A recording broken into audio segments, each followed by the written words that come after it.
Hello, good evening, and welcome back to another episode of Minds on Guard, where we're learning how to guard our minds against all forms of manipulations, attacks, and various types of thought and behavior control that we are exposed to today in the 21st century.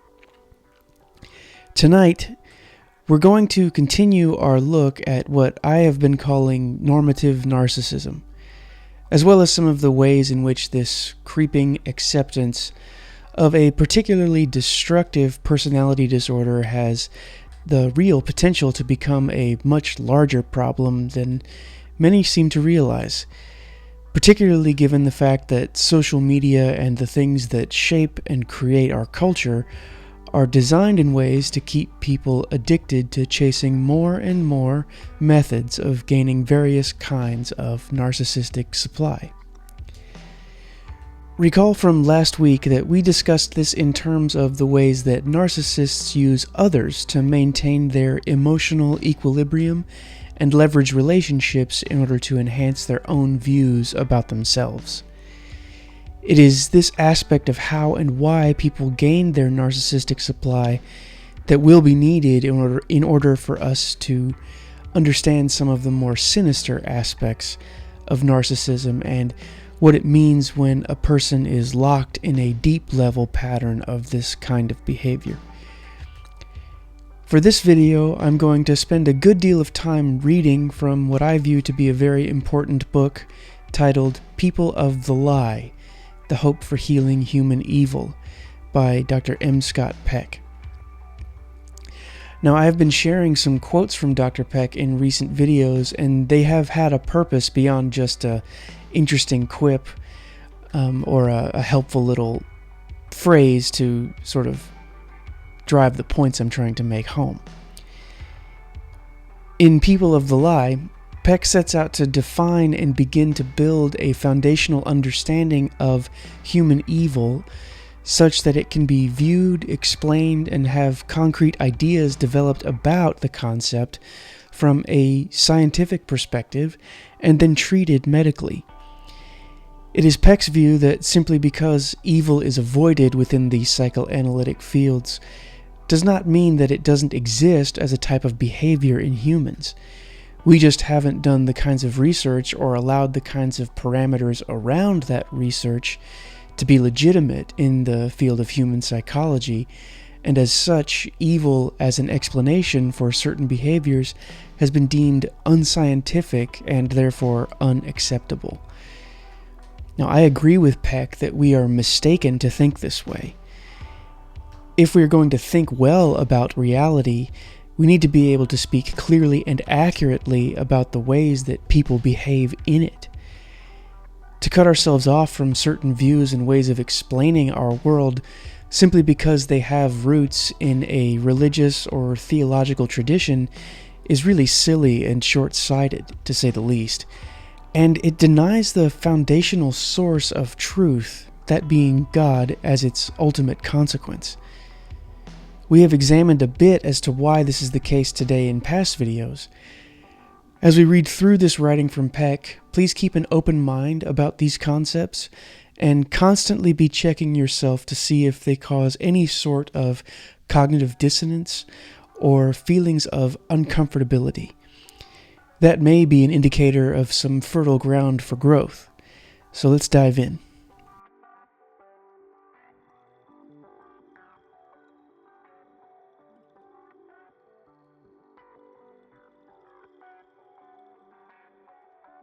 People of the Lie was first published in 1983, and given what we have learned about the roots of the field of psychology in men like Wilhelm Wundt, Peck brings back a much-needed and unacknowledged piece of the puzzle that was removed when the men at the Leipzig school did away with the concept of the human soul from their work on human behavior.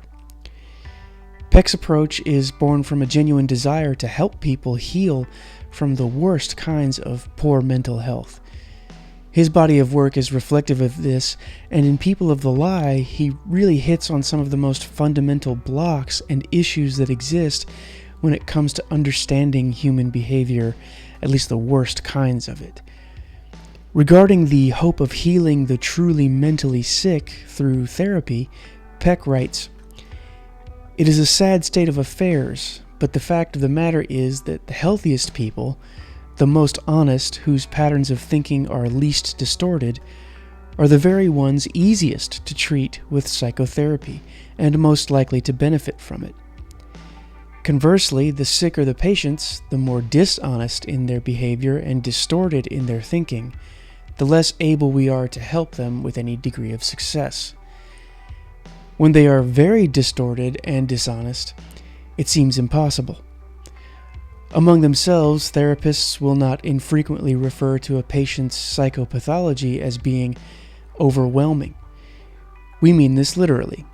We literally feel overwhelmed by the labyrinthine mass of lies and twisted motives and distorted communication into which we will be drawn if we attempt to work with such people in the intimate relationship of psychotherapy. We feel, usually quite accurately, that not only will we fail in our attempts to pull them out of the morass of their sickness, but that we may also be pulled down into it ourselves. We are too weak to help such patients, too blind to see an end to the twisted corridors into which we will be led, too small to maintain our love in the face of their hatred. When I speak to people who work to help others heal from poor mental health, this is the major roadblock that is always at the root of any failures in healing that they describe. I can easily point to many instances in my own life where I was living out various lies. These times were absolutely the most chaotic, stressful, lowest and darkest times that I can remember. Peck speaks true when he calls what he is seeing hatred. People who lie to maintain their control over the truth are in fact living with a deep-level hatred for what they cannot control.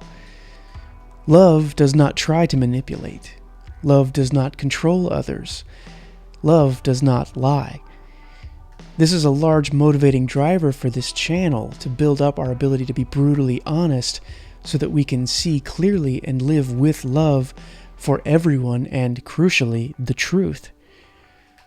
Returning to the text, there is another reaction that the evil frequently engender in us: confusion. Describing an encounter with an evil person, one woman wrote, "It was as if I'd suddenly lost my ability to think." Once again, this reaction is quite appropriate. Lies confuse. The evil are the people of the lie, deceiving others as they also build layer upon layer of self-deception. If confused in response to a patient, the therapist must wonder if this is not the result of her or his own ignorance. But it also behooves the therapist to question, could the patient be doing something to confuse me? This point speaks again to our purpose here at Minds on Guard. We want to avoid confusion. Peck's advice as a therapist is just as easily applied to our own self-examination. In what ways do we try to confuse people into being blind to the truth of our own depravity and selfish ways of living? In what ways do we blind ourselves from those truths? When we are constantly confused, we can be certain that we are not thinking well.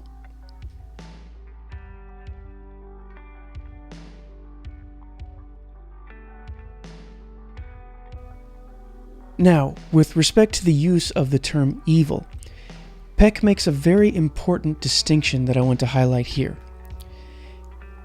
It is necessary that we first draw the distinction between evil and ordinary sin. It is not that their sins per se characterize evil people. Rather, it is the subtlety and persistence and consistency of their sins. This is because the central defect of the evil is not the sin, but the refusal to acknowledge it. Since I distinguish between evil people and ordinary criminals, I also obviously make the distinction between evil as a personality characteristic and evil deeds. In other words, evil deeds do not an evil person make. Otherwise, we should all be evil because we all do evil things.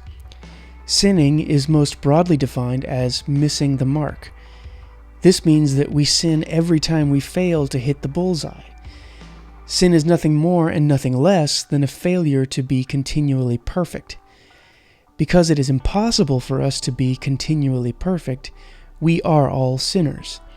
We routinely fail to do the very best of which we are capable, and with each failure we commit a crime of sorts against God, our neighbors, or ourselves, if not frankly against the law.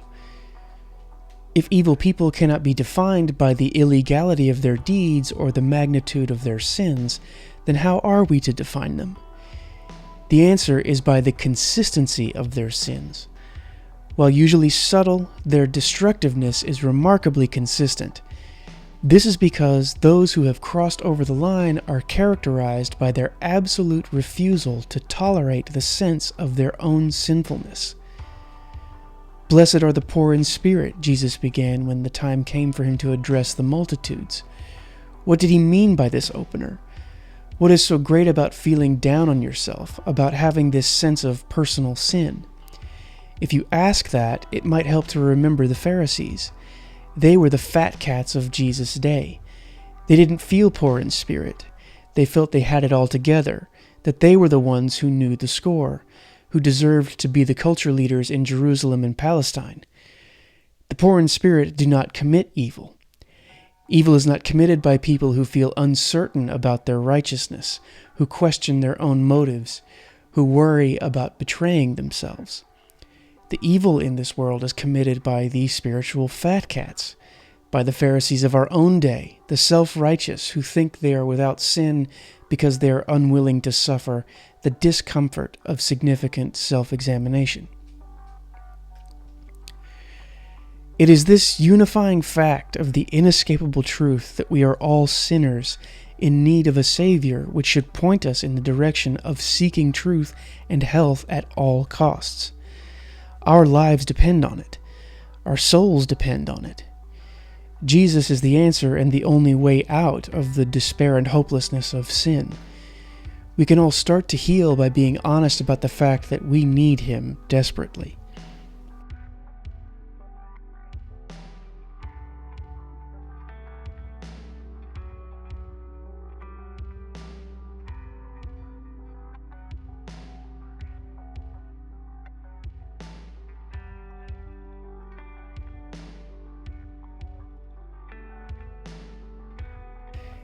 In last week's video, we discussed Freud's perspective on how narcissists extract their narcissistic supply by two main pathways: ingratiation and aggression. He noted that when the methods of ingratiation fail to achieve the supply being sought by the narcissist, that is typically when they resort to aggression. Dr. Peck discusses one of the main ways that he sees this happen in the people that he's considering evil in people of the lie. And it's very similar to how Freud writes on this matter. A predominant characteristic, however, of the behavior of those I call evil is scapegoating.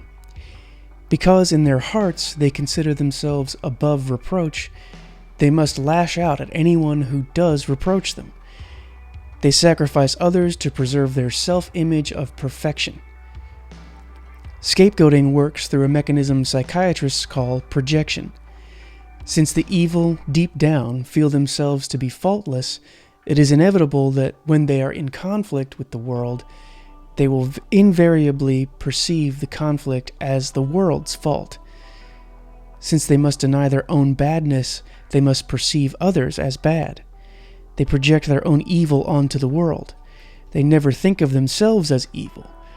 On the other hand, they consequently see much evil in others.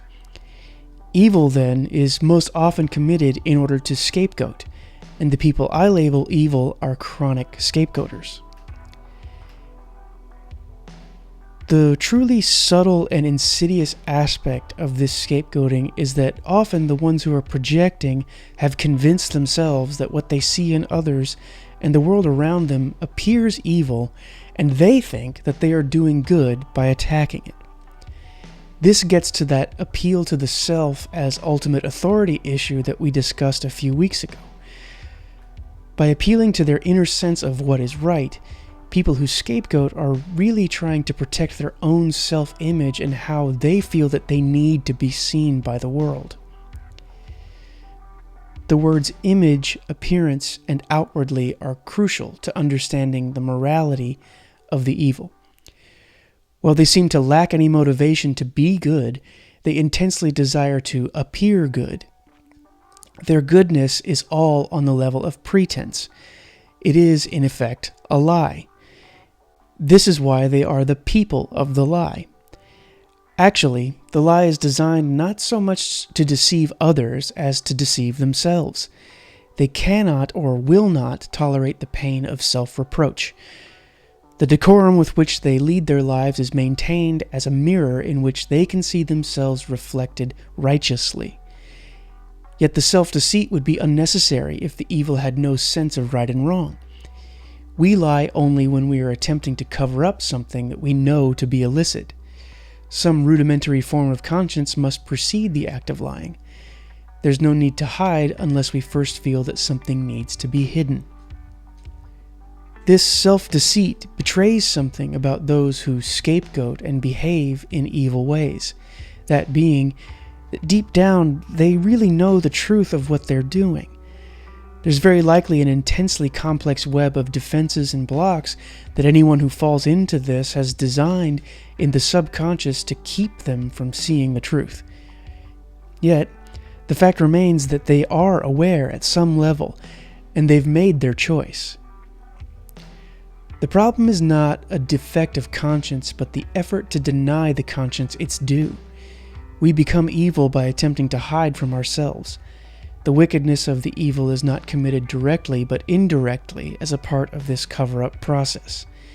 Evil originates not in the absence of guilt, but in the effort to escape it.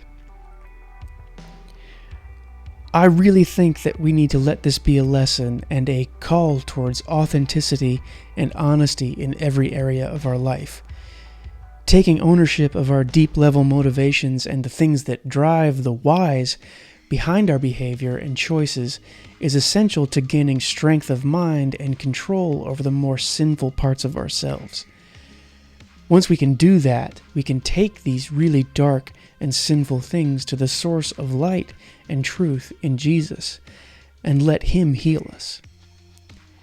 Until next time, stay safe, stay diligent, and stay vigilant, keeping your minds on guard.